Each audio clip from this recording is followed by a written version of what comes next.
Yung!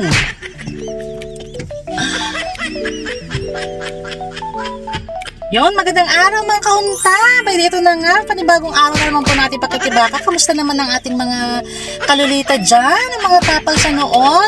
At dahil dyan, late po si Ante, kaya kailangan po natin kumilos as early as we can. 5 minutes lang naman yun from bahay, but still, kailangan magpadali. Late na ako. Ayun nga mga kapatid, sa pananampalataya, ay syempre, alam niyo na, another day, another kuskus! Ano ba? Kaukaw day is the key. Late si Ante.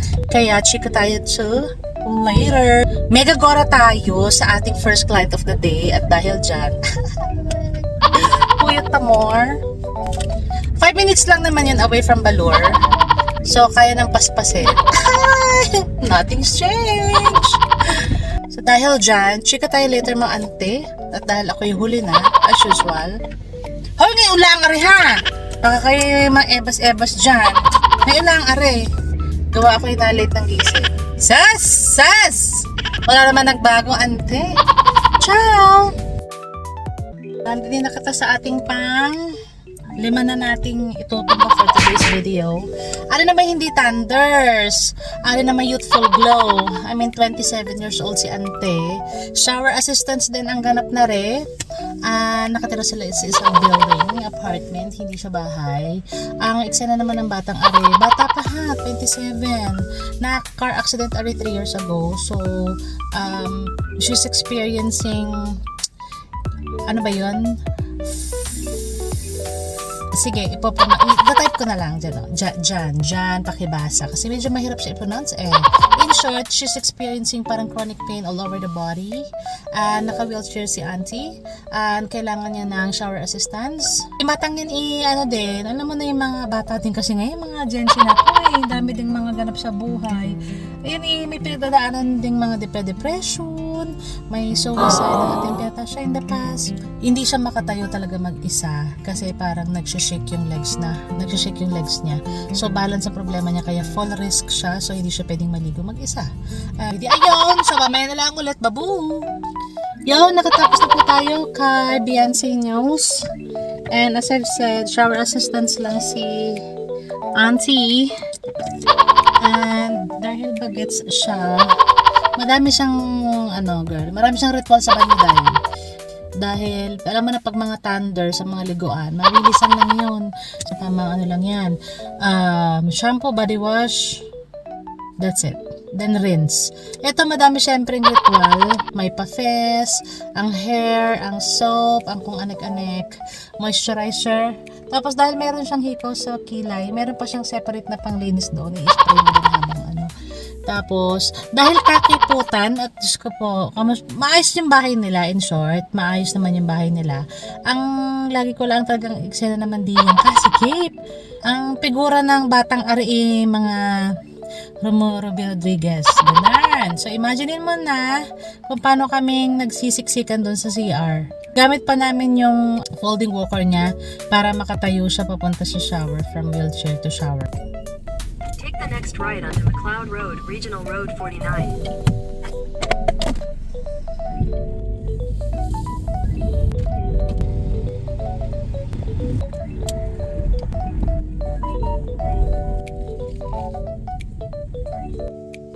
May biyare, pupunta na tayo sa ating next standards.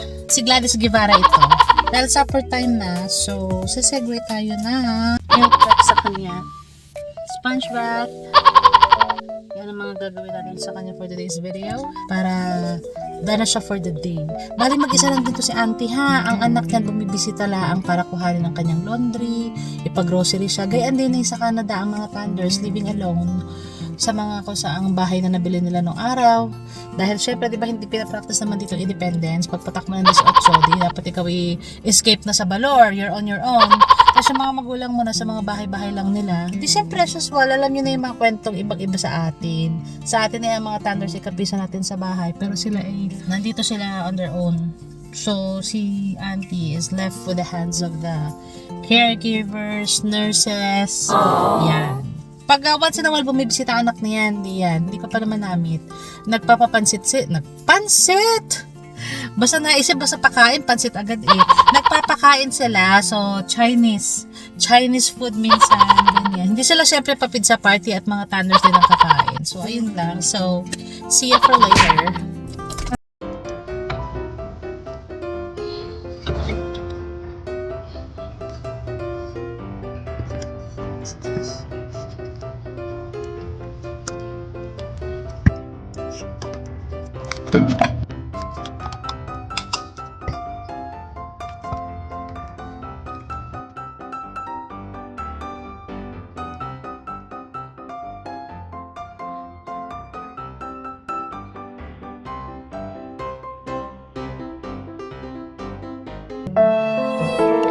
Dear Ate Charo, itago niyo na lamang po ako sa pangalang Sabel. Ako ho ay isang OFW, galing ho ng Dubai. At ngayon napadpad dito sa Canada na hindi ko nga malaan kung anong ginagawa ko din eh. Abay di are, ang susulat ako ng mga ginagawa ko din sa pasyenteng are para malaman ng anak niya ang aming mga pinagkakaabalahan. Charot. Pero ang totoo, ebas lang. O siya, hanggang sa muli, nagmamaganda, Sabel. Any concerns for tonight? You're good? Alright, you haven't eaten your food yet? Okay, just keep it for now, then later you can have it, okay? So you have dinner. I'm heading out, okay? See you again, I think tomorrow. Tomorrow or Thursday? Tomorrow is Wednesday. Ayun. Nakatapos na ako kay Gladys Guevara. As you can see, it's almost night time. I think 3 more to go. Medyo matagal kay Gladys kasi nag-prepare ng supper. Nag-sponge bath pa kami. Take note ka ng mga ginawa mong mga care sa kanya and all. Pero parang ayaw niya nga lumaps eh. Basta sinabi ko sa kanya, hey, don't forget to eat, okay? Wow, madilim na. Si Gladys Guevara kasi, ano yan, kahit priniperan mo na siya ng dinner niya, supper niya, hindi yan nakain. I don't know kasi hindi naman ako sa morning. So, malalaman ng morning yan. Kapag check mo yung basurahan kung hindi niya tinapon yung pagkain dahil hindi niya kinain, kailangan niyang kumain kasi yung daughter niya, nag-check yan ng logbook. Nakita niyo yun, di ba, fill up ako ng logbook. Nag-wash hands na pala ako sa upstairs. So, every time, bago sa car, sanitize ako. Kaya kami may logbook doon ng kung ano-anong mga pinerform mong care sa kanya kasi yung daughter niya nag-check another 3 visits per day. Morning, lunch, saka evening. So, sa akin, napatapat yung evening. So, nag-check ang anak niya ng logbook kung anong mga ginagawa namin during the visits. Nung last time, naka-receive nga kami ng email sa supervisor saying that the daughter was concerned kasi daw namamayat daw yung nanay nila. So, hindi daw kumakain. So, binili na you have to make sure na may mom is eating, ganun-ganun. Kompleto yung fridge niya ng pagkain. Kaya lang, syempre, di ba, wala namang bantay. By that, hindi mo naman kasi siya babantayan kumain from the time na binigay mo yung food kasi we only have 45 minutes sa kanila. So, hindi ko lang kung kumain siya pag alis ko or whatsoever. Minsan, makikita mo yan pag parang, di ba, visit ko, kunyari, 5 o'clock, makikita mo naman yan, kakalagay mo lang dun sa side table niya ng pagkain, lumalaps na agad. Sabi ko, aba, are ay gutom. Titingnan ko, pagdating ko kasi sinisilip ko din yung yung logbook para makita ko anong ginawa ng mga nauna sa akin. So sa morning makikita mo doon yung shower, morning shower, tapos breakfast, tapos may exercise, yun yung ganap din sa lunch. Syempre kakain ng lunch, tapos check mo din kung for change na yung yung diaper niya or yung brief. Sanay kasi kami tawagin brief siya, hindi diaper. So, check mo kung for change na yon. Then, come next, ako na yung last. So, yun, nire-review ko anong ginawa niya maghapon. Let's say, for example, binigyan na pala siya ng Ensure drink ng umaga.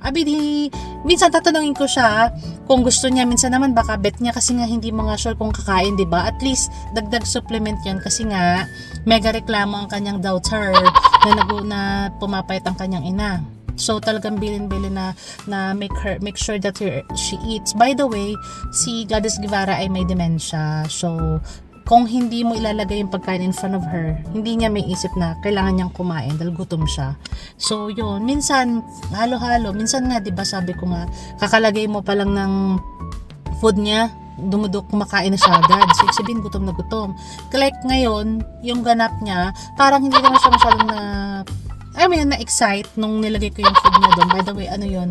Mixed veg with chicken and mashed potatoes. Siguro, baka wala pa siyang appetite. So, nandun yung afternoon tea niya. Matik yun lagi pagka, ganitong oras.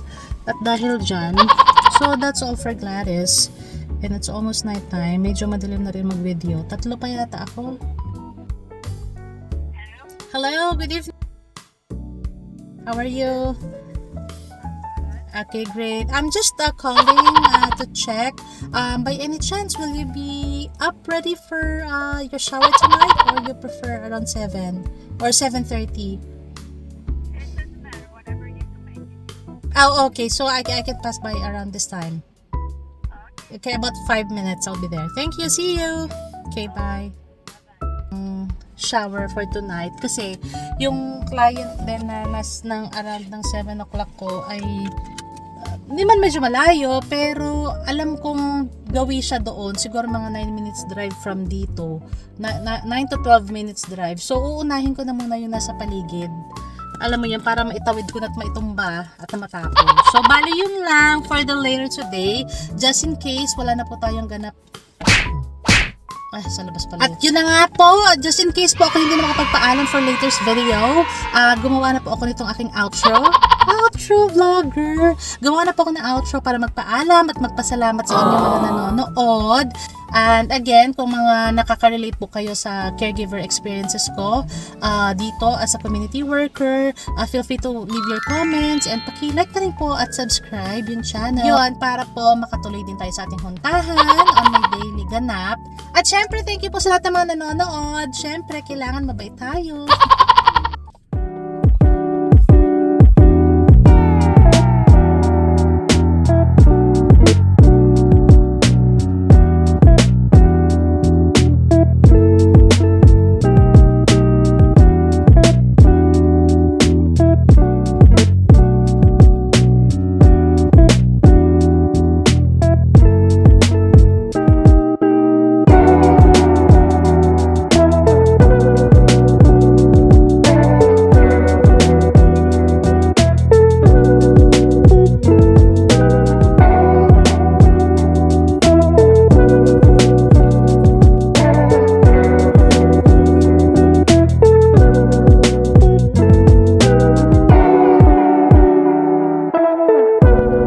Nako ay nag-change plan ako ng ruta at nagawaan na isip ko ay ang kasunod nga pala na ring yung 7 and 8 o'clock kasi medyo tight yan kapag magkalayo.